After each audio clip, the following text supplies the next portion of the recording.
Okay. We are here every day answering a question about work.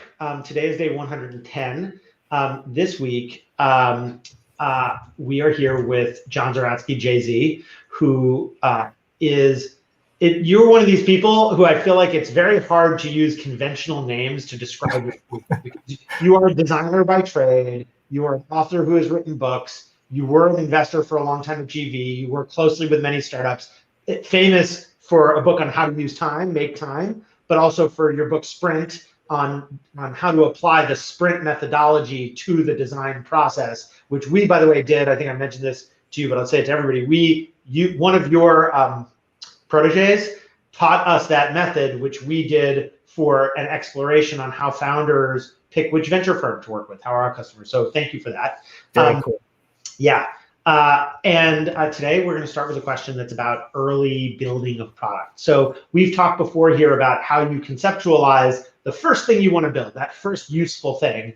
And now we're going to get to the tradecraft that is really where the rubber hits the road, which is when should I do like user testing, user research, any of the various forms of user interaction versus, as one of the founders of Living Social said to me, he said, JSIO, just shit it out.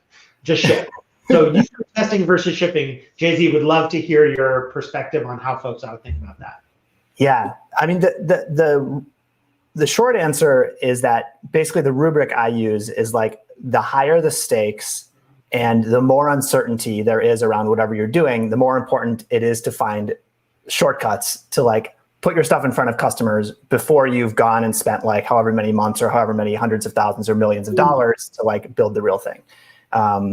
The longer answer is longer, of course, but I think, as you said, part of my career has sort of been like a conventional like product design, background. Like I was the early employee at a startup in Chicago called FeedBurner. We were acquired by Google. You told me your story of working with FeedBurner. It's not like there were a lot of people doing product design then. So what it means to be conventional and experienced in that does mean you forged your own path. Yeah. Keep going.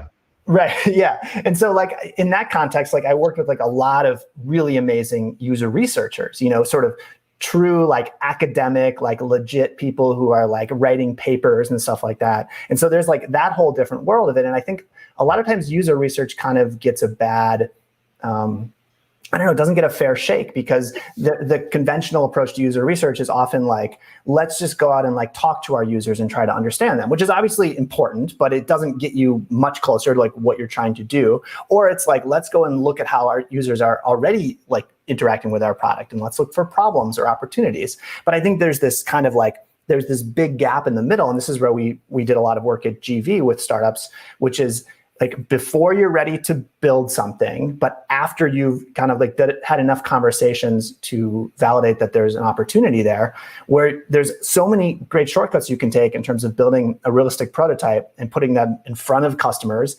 And like, it's not just a conversation, but it also it's something you can do in a couple of days. And this is what we would do in design sprints. So I can share an example, which is like a project that we did with Slack. And this was, I think Slack had been live for like maybe 12 or 18 months.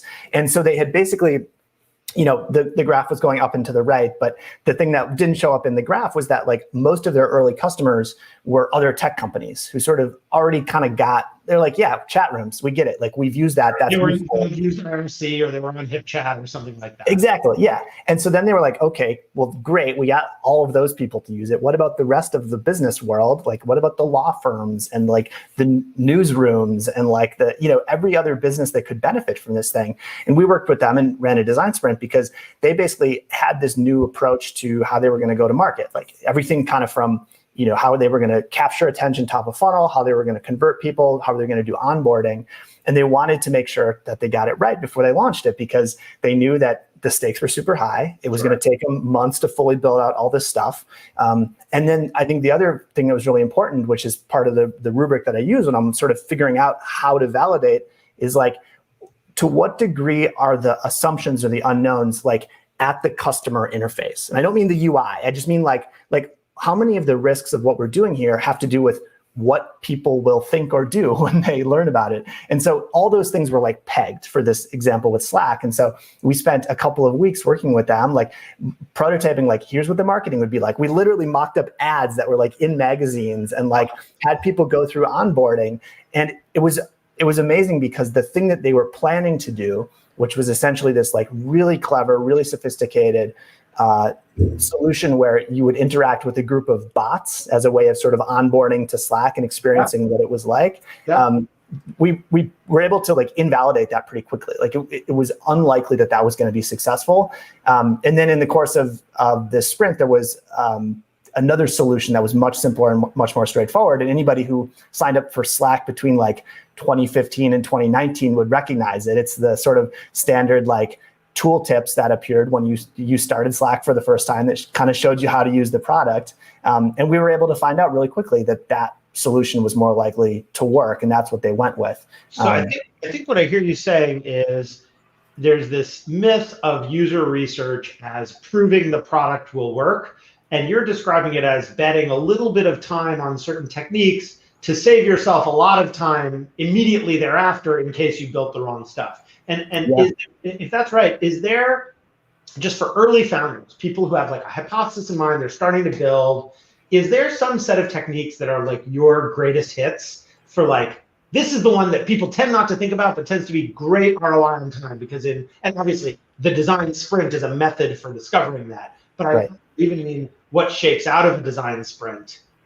That is like almost everybody should consider doing this for 48 hours. I don't know, anything like that? Yeah, well, the style of prototype that we almost always make in a design sprint, I think, is that thing that everybody should be doing at some point, which is basically a set of realistic mock-ups, either of the product itself or the marketing for that product. And this is like a really cool hack. You can prototype the marketing usually way faster than you can prototype the thing, that are stitched together using like a prototyping tool where you can draw hotspots and link together. So InVision or Marvel, or even you can do this within Figma. And then you should go out and you should, find 5 customers who fit your perfect profile, your dream customers. Go and acquire them in a way that definitely does not scale, but go find them and put your thing in front of them. And it should like, the lights should light up, it should like the boxes should be getting checked. And if they're not, like there's probably some problems and you need to go back to the drawing board, but you can do this in just a couple of days. And by ignoring all of the really hard technical stuff of like, how are we going to build this? Did we squash all the bugs? Like, is it going to scale? Like, is the latency going to be low enough? By ignoring all that stuff temporarily and just focusing on only that surface, only that like customer interface, you can learn so much and you can do it so quickly.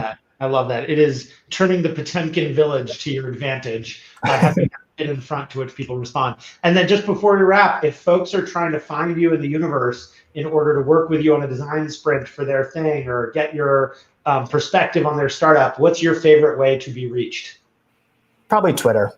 And my DMs are open and I welcome cold pitches and outreach of all kinds. So yeah, find me on Twitter. Very generous offer to put out into the universe. I just want to say that there's often times along the way in life where you meet people where you're like, oh, I bet that could be useful at some point. But it's very rare to be able to say, oh, this is a method that I could use repeatedly at different times in my professional journey if I'm building a startup in my startup journey. And so I really appreciate the fact that you both have invented and described that method and that you're willing to be out there. So thank you for that. For everybody here, that was advice that you just heard. Because remember, the people who are giving you advice are usually trying to tell you how to do their thing. Like, it's very useful for Slack. The story is very useful, but that doesn't mean you do it exactly like this. It means you make choices. And we will be back tomorrow and Wednesday before we take a break for the Thanksgiving holiday in the US. And Jay-Z, I hope you have a intimate, socially distanced Thanksgiving holiday. My user interface was calling the butcher over the weekend, saying in her new home, as you know, near you here in Wisconsin. I was like, hey, we need to buy a turkey. They're like, let me guess, smallest turkey. Smallest turkey. It's like everybody else this year needs the smallest turkey. But anyway, thank you for that, and to be continued. Yeah, thanks, Roy.